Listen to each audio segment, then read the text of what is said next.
నమస్తే SR7 news కి స్వాగతం. గొల్లపల్లి చీర్కపల్లి రిజర్వాయర్ పై అఖిలపక్ష ఆందోళన. గొల్లపల్లి చీర్కపల్లి రిజర్వాయర్ నిర్మాణానికి వ్యతిరేకంగా అఖిలపక్ష పోరాట సమితి నిర్వహించిన శిబిరాన్ని మాజీ మంత్రి తన్నీరు హరీష్ రావు సందర్శించినట్లు నాయకులు తెలిపారు. జిల్లా అధ్యక్షుడు గట్టు యాదవ్, అధికార ప్రతినిధి వాకిటి శ్రీధర్, పోరాట సమితి నాయకులు దొడ్లరాములు మహమ్మద్ మాట్లాడుతూ 1800 కోట్ల ప్రాజెక్టు పేరుతో కాంగ్రెస్ నాయకులు కమిషన్ల కోసం ప్రయత్నిస్తున్నారని ఆరోపించారు. ఏదుల రిజర్వాయర్ ఓటీ ద్వారా సాగునీరు అందించే అవకాశం ఉన్నప్పటికీ కొత్త ప్రాజెక్టుతో అనవసర వ్యయం చేస్తున్నారని విమర్శించారు.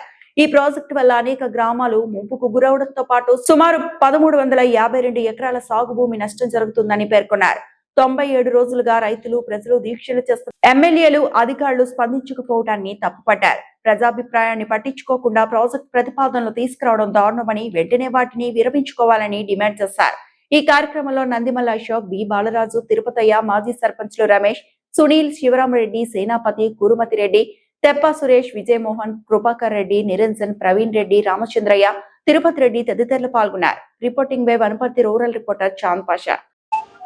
గొల్లపల్లి చీర్కపల్లి రిజర్వాయర్ కు వ్యతిరేకంగా ఒక కమిటీని వేసి అక్కడ రైతుల భూములను కాపాడడానికి అక్కడ ఉన్నటువంటి యువతతో మొదలుకొని మహిళలు, రైతులు, వివిధ రాజకీయ పక్షాలు, అన్ని సంఘాలు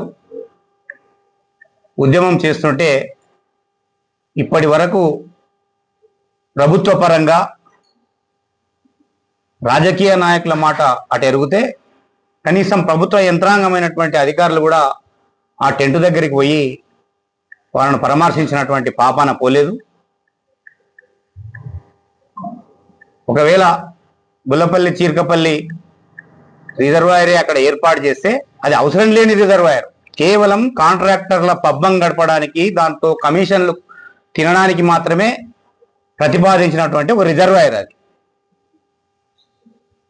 ఒకవేళ అదే నిర్మాణం జరిగితే ఉమ్మడి గోపాల్పేట మండలంలో 10,000 ఎకరాల భూమిని రైతులు కోల్పోవాల్సి వస్తుంది. అందుకు ఇంత తీవ్రంగా ఉద్యమం చేయడం జరుగుతూ ఉంది అక్కడ యువత.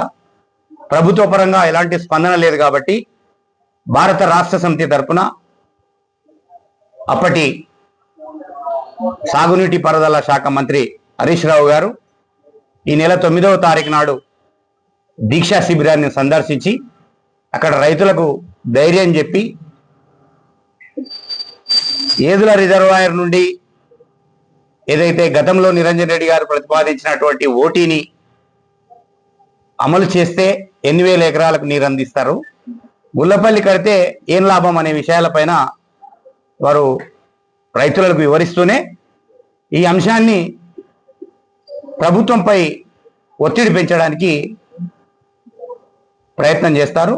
ఈ సందర్భంగా పెద్ద ఎత్తున అక్కడ మా పార్టీ తరఫున గొప్ప బహిరంగ సభ కూడా నిర్వహించి తలపెట్టాం.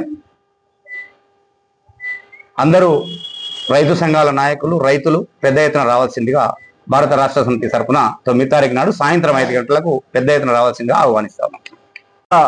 గత ప్రభుత్వంలో సీఎం గారిని, కేసీఆర్ గారిని రిక్వెస్ట్ చేసి ఒక ఓటీని అబ్స్ట్రక్చర్ను నిర్మించడానికే ఒక ప్రతిపాదనను శాంక్షన్ చేయించుకోవడం జరిగింది.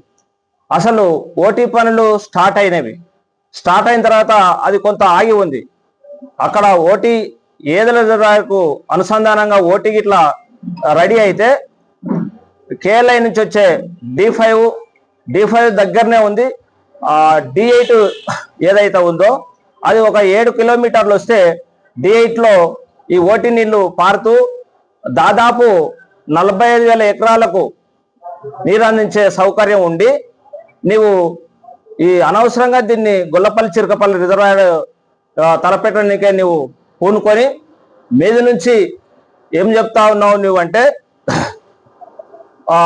ఈ గత ప్రభుత్వం పెట్టింది, గత ప్రభుత్వంలో ఉన్న మంత్రి గారే పెట్టిండ్రు అని చెబుతూ ఇన్నిసార్లు మళ్ళీ నువ్వు వీళ్ళను ఇరిగేషన్ ఆఫీసర్లను ఒత్తిడి చేసుకుంటూ వస్తూ మళ్ళీ మీద నుంచి ఈ పబ్లిక్ మీద ప్రేమ వల్కవేయనికే రాష్ట్ర సీఎం గారు వనపర్తిలో చదువుకున్నాడు, వనపర్తి మీద ఆయనకు ప్రేమ ఎక్కువ ఉంది కాబట్టి గొల్లపల్లి చీర్కపల్లి రిజర్వాయర్ను ప్రారంభించడానికే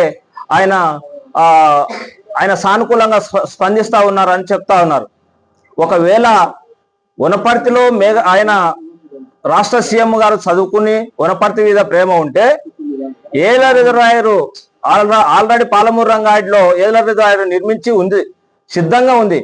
అక్కడి నుంచి అక్కడ ఉన్న ఒక 10% ఏదైతే వెనకబడ్డ పనులు ఉండో అవి చేయకుండా అక్కడి నుంచి నల్లగొండ జిల్లాకు 1800 కోట్ల ప్రజాధనంతో ఒక కాలువను తీసుకెళ్తూ అక్కడ మీ బామ్మడిది అయిన సుజన్ రెడ్డికి ఆ కాంట్రాక్ట్ ను అప్పజెప్పడం ఎంతవరకు సమంజసం? నిజంగానే మీ సీఎం గారికి వనపర్తి మీద ప్రేమ ఉంటే ఏదుల రిజర్వాయర్ను పక్క జిల్లాకు ఎక్కడో పంపకుండా ఏదుల రిజర్వాయర్ నీళ్లను వనపర్తి ప్రాంతానికే పారించవచ్చుగా అని ఈ విలేకరుల ముఖంగా నేను ప్రశ్నిస్తా ఉన్నాను. మళ్ళా మీద నుంచి గొల్లపల్లి రిజర్వాయర్ కట్టకపోతే వనపర్తి ప్రాంతం బీడు వారుతుంది అని అంటావు. మళ్ళా ఒక మాట గట్లకానపురం రిజర్వాయర్ దేవుడెరుగు, గొల్లపల్లి రిజర్వాయర్ కట్టాలి అని చెప్తావు. గొల్లపల్లి రిజర్వాయర్ ఎందుకు కట్టాలి, గట్లకానపురం రిజర్వాయర్ ఎందుకు కట్టకూడదు? ఇట్లాంటి దొంక బొంకడాలు బొంకుతూ నీ ఇష్టం వచ్చిన ఏదో ఒక ఎక్కడో ఒక దిక్కు కొంతమందిని అమాయకులను మోసం చేసి వాళ్ళ భూములను ఎన్నిసార్లు అడిగినా కాంగ్రెస్ పార్టీ నేతలకు దున్నపోతు మీద వర్షం కురిసినట్లు దొంగలకు ఏముంటుందండి సమాజం మీద ప్రేమ దోచుకోవడం తప్ప. మరి ఏదుల రిజర్వాయర్ పెద్దలు నిరంజన్ రెడ్డి గారు మరి చరిత్ర సృష్టించారు. 3.5-4 ఏళ్లలోనే దాదాపు 7 TMCల నీటి వాటర్ సామర్థ్యం కలిగినటువంటి ఏదుల రిజర్వాయర్ ను పూర్తి చేయడం జరిగింది. ఆ పూర్తి చేసిన సందర్భంలో వనపర్తి, పాన్గల్, పెద్ద గణపూర్ మరి కోడేరు ప్రాంతాలకు కూడా నీళ్లు రావాలని చెప్పి ఒక ఓటీని ఏర్పాటు చేసి దాని ద్వారా 40 నుంచి 50 ఎకరాలకు నీళ్లు అందించే విధంగా ఒక డిజైన్ కూడా చేయడం జరిగింది. మరి కాంగ్రెస్ నేతలకు సిగ్గు శరం ఉంటే మరి పాలమూరు రంగారెడ్డి నీళ్ళని నింపి పూర్తి చేసి మరి ఏదుల రిజర్వాయర్ నింపితే మాకు నీళ్లు వస్తాయి. మరి కేవలం ఇవాళ మీరు కడుపులు నింపుకోవడానికి కాంట్రాక్ట్ ద్వారా జేబులు నింపుకోవాలని చెప్పి ఈ ఎమ్మెల్యే కూడా గుర్తెదారు. మరి మట్టి వస్తే నా కడుపు నిండుతుంది, ప్రజల నోట్లో మట్టి పడుతుంది అని చెప్పి ఆయన దుర్మార్గంగా దాన్ని దొంగతనంగా ఎస్టిమేట్ చేసి దాదాపు 11,000 కోట్ల రూపాయలని దోచుకోవడానికి మరి దాని ద్వారా తను లబ్ధి పొందడానికి ఈ రిజర్వాయర్ కట్టిండు. ఎవడైనా తలకాడున్నాడు, ఎవడైనా 7 TMCల సామర్థ్యం ఉన్న ఏదుల రిజర్వాయర్ కు ఈ ప్రాంతం మొత్తం 1/2 కిలోమీటర్ దూరంలో ఉంది. ఎవడైనా అంత పెద్ద నెత్తిన కుండ పెట్టుకొని మళ్ళీ ఇంకో కుండ కాళ్ళ మీద పెట్టుకుంటారా ఎవరైనా?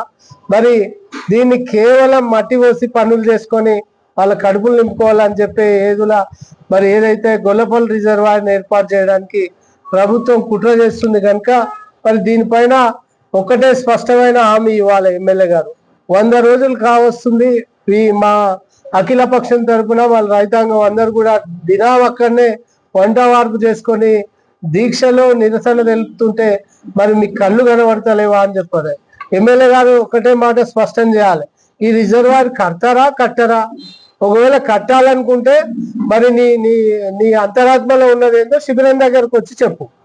నువ్వు పోయిన వాళ్లకు డ్రామాలు ఆడుకుంటూ అది మీ అభిప్రాయం ద్వారానే కడతాము, కమిటీ ఇస్తాం, అధికారులు వస్తారు, కలెక్టర్ వస్తాడు, ఇంకెవరు వస్తారు అని చెప్పి దొంగనాచి మాటలు చెప్పకుండా స్పష్టంగా నువ్వు చెప్పాల్సిన విషయాన్ని ఆ శిబిరం దగ్గరకు వచ్చి చెప్పవలసిందిగా ఈ ఎమ్మెల్యేని డిమాండ్ చేస్తున్నాం మేము. గౌరవ కలెక్టర్ గారు కూడా మరి ఇన్ని రోజులు జరుగుతున్నా కూడా దీనిపై స్పందించకపోవడానికి దురదృష్టం కనుక వెంటనే చేయాలి. ఇప్పుడు పెద్దలు గౌరవనీయులు మాజీ నీటిపారుదల శాఖ మంత్రి 7 రోజులుగా గొల్లపల్లి చిరకపల్లి రిజర్వాయర్ వ్యతిరేక అఖిలపక్ష పోరాట సమితి ఆధ్వర్యంలో గొల్లపల్లి స్టేజ్ దగ్గర ధర్నా చేస్తున్నాము, శాంతియుత ధర్నా చేస్తున్నాం అని అంటే కారణం ఈ వనపర్తి ఎమ్మెల్యే మొండి వైఖరికి, ఆయన ధనదాహానికి కారణం గొల్లపల్లి రిజర్వాయర్ వేసి వనపర్తిని ఉద్ధరిస్తా అని ఉద్యర మాటలు మాట్లాడుతున్నారు. కాబట్టి గొల్లపల్లి, చిరకపల్లి, రేవెల్లి, తలుపునూరు తాండా, చెన్నారం రైతుల భూములు పూర్తిగా నాశనమై ఇప్పటికే ఏదుల రిజర్వాయర్ లో కొంత భూమిని నష్టపోయి మళ్ళీ గొల్లపల్లి రిజర్వాయర్ లో భూమి కొన్ని గొల్లపల్లి శివార్లో భూములు కొన్నాం. కాబట్టి మళ్ళీ నష్టపోవాలని అంటే ఎంత బాధ ఉంటుందో ఆయనకు తెలియట్లేదు. ఏదైతే ఆయన చెప్తున్నాడో పేపర్లు పట్టుకొని గత ప్రభుత్వం చేసిందని సర్వేలకు జీవోలకు తేడా తెలియని ఎమ్మెల్యే వనపర్తి నియోజకవర్గానికి ఉండడం దురదృష్టకరం. వనపర్తి ఎమ్మెల్యేకు ఉన్న జ్ఞానం ఏందనంటే కాలువలకు రిజర్వాయర్లకు ఎలాంటి తేడా అనేది తెలియడం లేదు. కాలువలు తీస్తే నీళ్ళు ఎలా పడతాయో వనపర్తికి నీళ్ళు ఎలా అన్న సోయి లేదు. కానీ గొల్లపల్లి వనపర్తికి నెత్తిన ఉందంట, కానీ ఏదులో ఏడ ఉందనే విషయం మర్చిపోతున్నాడు. మా గొల్లపల్లి విషయంలో ఏదైతే ఈ ఆయన మొండి వైఖరి అవలంబిస్తున్నాడో దానిని వెంటనే విరమించుకోకపోతే గొల్లపల్లి చీరకపల్లి రైతులము అగ్నిగుండాలై ఆయన నాహుతి చేసే వరకు కూడా వెనకాడమని చెప్పేసి ఈ పత్రికాముఖంగా తెలియజేస్తున్నాము. రైతుల ఆవేదనను ఆయన చెప్తున్నాడు, మేము 826 మంది సంతకాలు చేసిండ్రు రిజర్వాయర్కి అనుకూలంగా. దమ్ము ధైర్యం ఉంటే ఏదైతే చీరకపల్లికి వచ్చినప్పుడు బయట పెట్టలేదు, ఇప్పటికైనా ఆ రైతులు ఎవరు రిజర్వాయర్కి అనుకూలము బయట పెట్టాలి. రెండోది, నీలాక అందరూ అమ్ముడు పోతారని చెప్పి నువ్వు ఆశించడం నీకే చెల్లింది తప్ప వేరే వాళ్ళకి చెల్లలేదు. నువ్వు డబ్బులతో రిజర్వాయర్లో కూర్చున్న అఖిలపక్ష నాయకులను కొనాలనే నీ దుర్బుద్ధి ఏదైతే ఉందో దానికి మేము లొంగే వ్యక్తులం కాదు. తెలంగాణలో పుట్టి తెలంగాణ ఉద్యమం చూసి వచ్చిన వాళ్ళం కాబట్టి మాకు ఆ బాధలు తెలుసు. మా గొల్లపల్లి గోసను చీరకపల్లి యాసను చూసుకుంటూ పెరిగిన వాళ్ళం కాబట్టి మమ్మల్ని నువ్వు అంత తేలిగ్గా తీసుకోవడం అనేది నీ అంత దుర్బుద్ధికి నిదర్శనం అని